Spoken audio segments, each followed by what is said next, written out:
Hello friends, मैं आपका mentor AK Singh और आज हम बहुत ही बड़ी खुशखबरी के बारे में बात करेंगे। यानी कि जो DSSB का नया फैसला आया है, यानी कि DSSB की तरफ से बीएड अभ्यर्थियों के लिए, जिन्होंने बीएड कर रखी है, उनके लिए एक बहुत ही बड़ा फैसला आया है।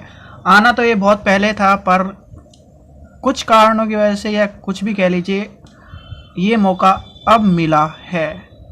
पहले ऐसा होता था, जो डीएड होते थे या फिर डिप्लोमा इन एलिमेंट्री एजुकेशन होता था, वही PRT यानी कि प्राइमरी टीचर में वैकेंसी में भर सकते थे। पर NCT के जो नॉर्म्स थे वो चेंज होने के बाद पेपर 2 और पेपर 1 बीएड वाले भी भर सकते थे, पर दिल्ली गवर्नमेंट ने नहीं करा था और वो कहीं ना कहीं एक समस्या सी उत्पन्न हो रही थी। आपने देखा होगा जो अभी का जो पेपर हुआ था DSSB का, उसमें भी बच्चों ने चैलेंज किया था, पर जिन्होंने केस किया था उन्हीं 2-3 बच्चों को अलाउ किया था। तो समय व्यर्थ न करते हुए जो गैजेट आया है उसे देखेंगे, और चलिए हम गैजेट को देखते हैं।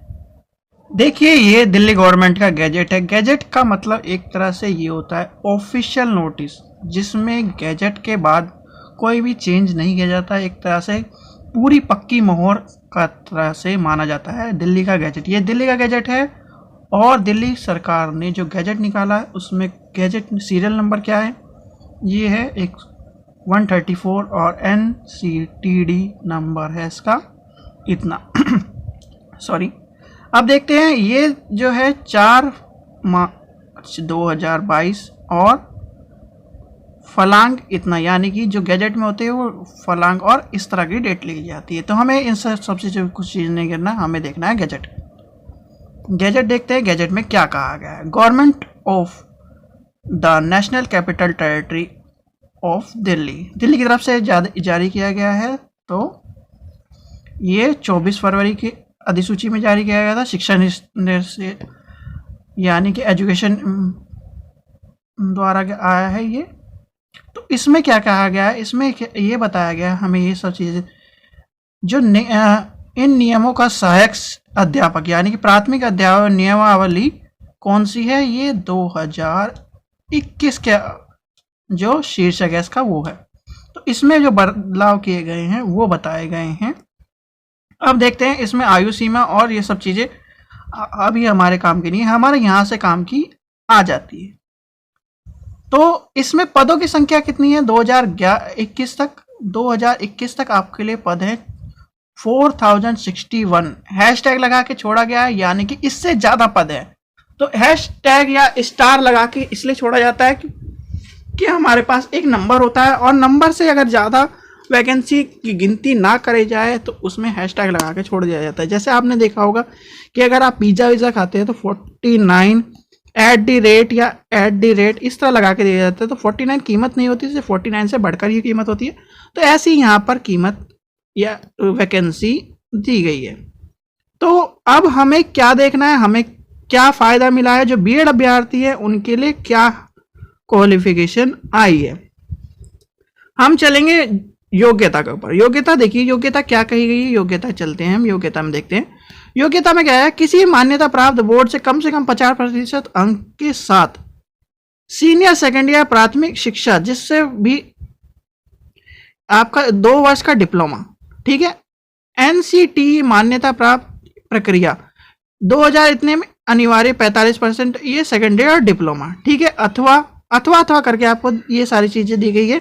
तो ये सब चीजें जो पहले की थी BTC और ये सब चीजें पहले की थी। अब यहाँ आते हैं जो बहुत बड़ा बदलाव किया गया है। वो क्या बदलाव किया गया है, कम से कम 50% अंक के साथ स्नातक और शिक्षा स्नातक यानी कि बीएड आ गया है। तो बीएड आने का जो रीज़न है वो रीज़न है, बहुत समय से जो बीएड अभ्यर्थी कहीं ना कहीं एक समस्या उत्पन्न हो रही थी बीएड अभ्यर्थियों के लिए, कोर्ट केस हो रहे थे, बहुत सी चीज़ें हो रही थी। तो वो सब चीज़ें यहाँ पर लागू हो गई हैं। आयु सीमा सब चीज़ वही है, आयु सीमा भी क्या नाम, आप अगर इंग्लिश में देखेंगे इंग्लिश में भी वही चीज़ें दिखाई, ये रूल्स हैं, ये रेगुलेशन है, ये सब चीज़ें दिखाई गई है। आप देखिए qualification, essential qualification in the secondary at least 50% marks with 2-year diploma elementary education, ये सब चीज़ें कही गई है। सेकेंडरी एजुकेशन एटलीस्ट 45% मार्क्स जो रिलैक्सेशन वाली, और BLED, और यहाँ पर दे दिया डिप्लोमा इन एलिमेंट्री एजुकेशन, और ये दे दिया, देखिए ये जो चीज़ है ये है B.Ed और CTET पास। तो जो मैं आपको कह रहा था CTET की, जब CTET पास होने के बाद आपकी राह जो खुली है जो DSSB के तौर पे, वो यही रहा है। आपको DSSB अगर आपने पेपर 1 यानी कि CTET का पेपर 1 जिसका भी पास है, यानी कि 90 मार्क्स, चाहे वो आउटसाइडर OBC हो या जनरल हो, ठीक है। OBC दिल्ली, SC और ST के लिए 83 मार्क्स 55%। आपकी जो भी जिसके भी इतने नंबर हो, जो भी स्टूडेंट पास हुआ इतने क्राइटेरिया से, वो आज ही से इसकी तैयारी करना शुरू कर दे, यानी कि DSSB की तैयारी करना शुरू कर दे। क्योंकि DSSB का जॉब इसलिए सेफ मानी जाती है, एक तो इंटरव्यू नहीं है। इंटरव्यू ना होने का कारण यहाँ है कि आपको मार्क्स अच्छे लाने हैं और आपका सिलेक्शन करना है। इसमें आपको क्या होता है, पेपर आपका किस तरह होता है, पेपर होता है पार्ट 1 और पार्ट 2, यानी कि पेपर जो होगा, पेपर जो 1 आपने क्वालिफाई कर लिया, उसके बाद पेपर 1 में पार्ट होंगे 2, 1 और पार्ट 2।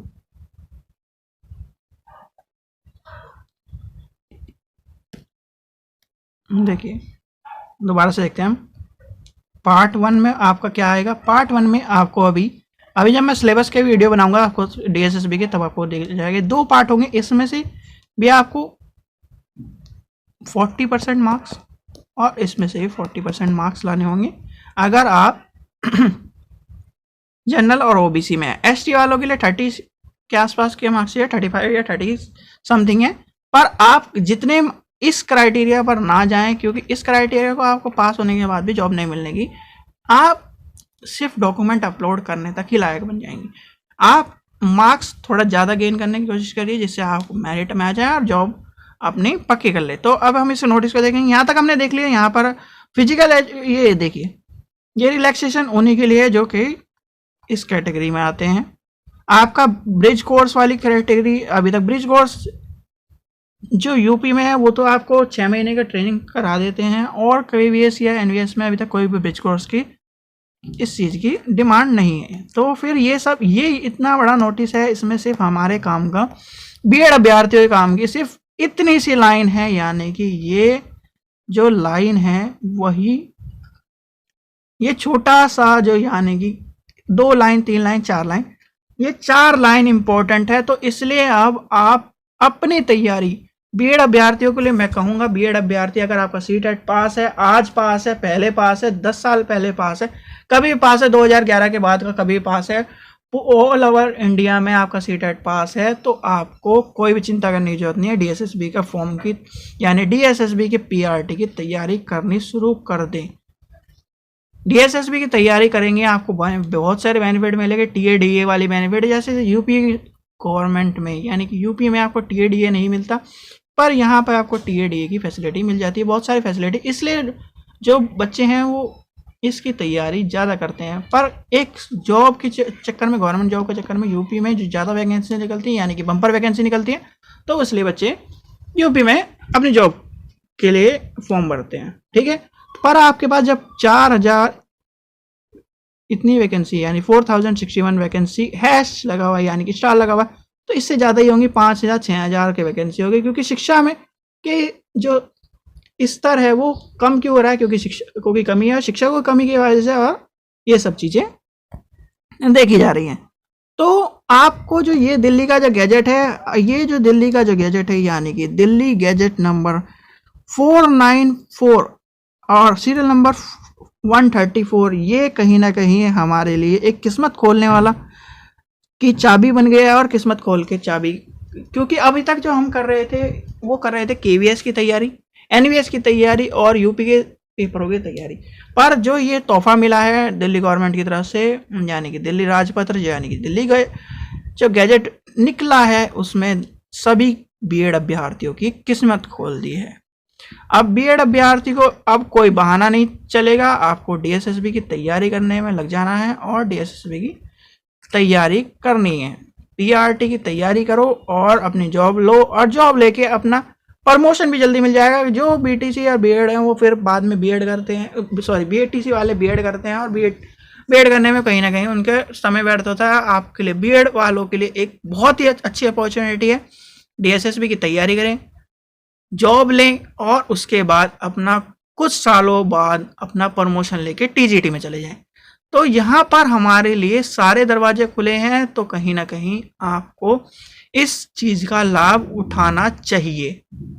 ठीक है बच्चों, और ये आपको जो ये अगर आपको डिटेल देखना है तो आपको टेलीग्राम चैनल पर मिल जाएगा।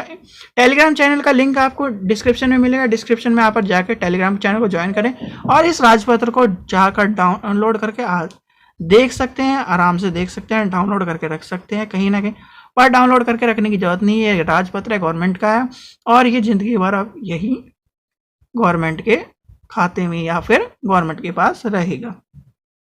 तो ठीक है बच्चों, अब आपको डीएसएसबी की तैयारी करनी है। अब आपके पास देखिए बहुत सारे ऑप्शन हो गए। डीएसएसबी हो गया, केवीएस हो गया, एनवीएस हो गया, यूपी सुपरटेट हो गया। तो कहीं ना कहीं इतनी सारी वैकेंसी में अगर अब आपके पास कोई बहाना नहीं है कि मेरे ये बच्चे कहते हैं कि यूपी में पैसे चलते हैं या कि कुछ भी कहते हैं, जो भी बात है, तो अगर आपके मान लीजिए कि पैसे चलते हैं यूपी में तो आप इसकी तैयारी कीजिए, इसकी तैयारी कीजिए, इसकी तैयारी कीजिए। एनवीएस की अभी जॉब का कुछ पता नहीं है, तो केवी और डीएसएसबी में पैसे नहीं चलते आपकी, यहाँ तो अकल चलती है। यहाँ पे आपकी इनकी तैयारी करिए और कहीं ना कहीं अच्छी जॉब लीजिए। ठीक है बच्चों, अब हम कुछ ही टाइम में शुरू करेंगे डीएसएसबी और केवीएस की तैयारी और यूपी ट्रिपल एसबी की। इसमें ओल्ड पेपर और क्या नाम डेली क्वेश्चन देखने पड़ेंगे, क्योंकि क्वेश्चन अगर हम जितने क्वेश्चन देखते चल जाएंगे, मॉक टेस्ट करते चल जाएंगे, उससे हमारा कहीं ना कहीं एक फ्लो बन जाएगा और कहीं ना कहीं हम उस चीज़ को आसान बन जाएगी। तो आशा करता हूँ आपको वीडियो पसंद आई। वीडियो पसंद आई तो लाइक करें, शेयर करें और चैनल को सब्सक्राइब करें। Thank you.